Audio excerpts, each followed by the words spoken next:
హరే కృష్ణ. మనలో చాలామందికి ఒక తెలియని భయం ఉంటుంది. గత పాపాల భారం, మనలోని అహంకారం మనల్ని దేవుడికి దూరం చేస్తున్నాయేమోనని, మనం చేసిన తప్పుల వల్ల దేవుడు మనల్ని స్వీకరించడేమోనని మదన పడుతూ ఉంటాం. కానీ సరిగ్గా ఇలాంటి సంకోచనల్లో, ఇలాంటి ఆత్మన్యూనత భావనలో ఉన్నవారికే ఆండాళ్ తల్లి తిరుప్పావైలోని 22వ పాసురంలో ఒక అద్భుతమైన ధైర్యాన్ని ఇచ్చే సమాధానం ఇస్తున్నారు. మనలోని అహంకారం కరిగిపోతే ఆయన కటాక్షం మనపై ఎలా ప్రవహిస్తుందో, ఆ చూపులు మన తలరాతను ఎలా మారుస్తాయో ఈ పాసురం కళ్ళకు కట్టినట్టు చూపిస్తుంది. ఈ పాసుర ఇరుక్కు తాత్పర్యం ఏమిటంటే, గోపికలు కృష్ణుణ్ణి ఇలా వేడుకుంటున్నారు. ఓ కృష్ణ, ఈ విశాలమైన భూమండలానికి మేమే చక్రవర్తులమని విర్రవీగిన ఎందరో గొప్ప గొప్ప రాజులు చివరికి నీ మహిమ తెలుసుకొని తమ అహంకారాన్ని, దురభిమానాన్ని వదులుకున్నారు.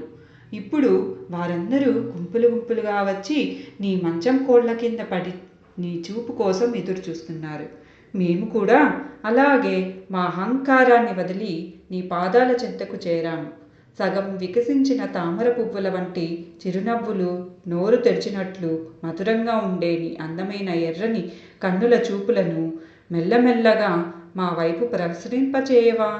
ఒకేసారి చంద్రుడు సూర్యుడు ఉదయించినట్లుండే నీ ఆ రెండు కన్నుల చూపులు మాపై పడితే, మాపై ఇంతకాలం ఉన్న పాపములు, శాపములు అన్నీ తొలగిపోతాయి.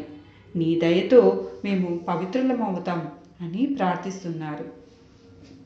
ఈ పాసురంలో ఆండాళ్ తల్లి ఉపయోగించిన ఉపమానాలు మన జీవితానికి చాలా గొప్ప పాఠాలు నేర్పుతాయి. సాధారణంగా రాజులు సింహాసనం మీద ఉంటారు, కానీ ఇక్కడ దేవుడి మంచం కోళ్ల కింద ఉన్నారు. దీని అర్థం ఏంటంటే, నేను అనే అహంకారం ఉన్నంతకాలం మనం దేవుడికి దూరంగా ఉంటాం. ఎప్పుడైతే ఆ అహంకారం పోతుందో అప్పుడే దేవుడికి దగ్గర అవుతాం. రాజులంతటి వారే తమ దర్పాన్ని వదిలి వచ్చినప్పుడు సామాన్యులమైన మనమెంత? అందుకే మనలోని అభిమానం అంటే నేను అనే భావం వదిలితే తప్ప పరమాత్మ దొరకడు.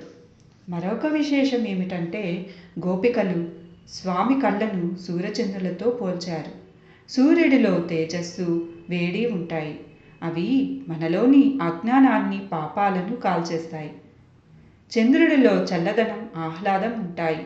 అవి భయంతో ఉన్న మనసుకి శాంతిని, ఆనందాన్ని ఇస్తాయి.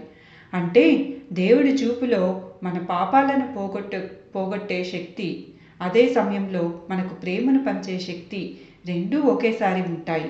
అయితే గోపికలు పూర్తిగా కళ్ళు తెరిచి చూడు అనడం లేదు. చిరుచిరితే అంటే కొంచెం కొంచెంగా చూడమని అడుగుతున్నారు. ఎందుకంటే గాఢాంధకారంలో ఉన్నవాడు ఒక్కసారిగా సూర్యుడిని చూడలేడు. కళ్ళు బయర్లు కమ్ముతాయి. అలాగే పాపాలతో ఉన్న మనం ఆయన పూర్ణ తేజస్సును తట్టుకోలేము.